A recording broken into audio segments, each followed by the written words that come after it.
Islamabad, December 7. Organization of Islamic Countries (OIC) demands cessation of all hostilities against Muslim Rohingya population and calls for sustainable return and rehabilitation of all Rohingya refugees according to Foreign Office announcement. Pakistan, on behalf of the Organization of Islamic Cooperation (OIC), has demanded immediate cessation of violence against Rohingya Muslims and other minorities and urged the government of Myanmar to allow access to the United Nations fact-finding mission in the affected areas, grant immediate, safe and unhindered access to United Nations agencies and their partners for provision of humanitarian assistance in Rakhine State and to bring all perpetrators of violence to justice.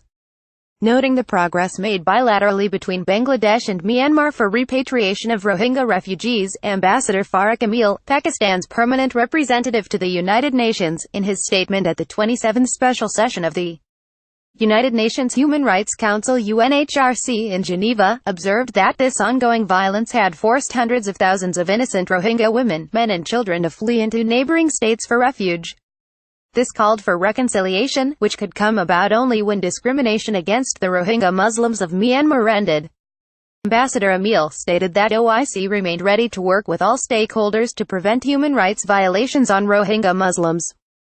He said that further efforts were needed to ensure the early return of the Rohingya refugees in an acceptable environment of safety and dignity to their ancestral homes in Myanmar. Pakistan made this statement at the special session of the Human Rights Council (HRC) held in Geneva on 5 December 2017. The HRC also adopted a resolution which called on Myanmar to immediately cease hostilities against Rohingya Muslim population and ensure safe and voluntary return of all refugees from Bangladesh.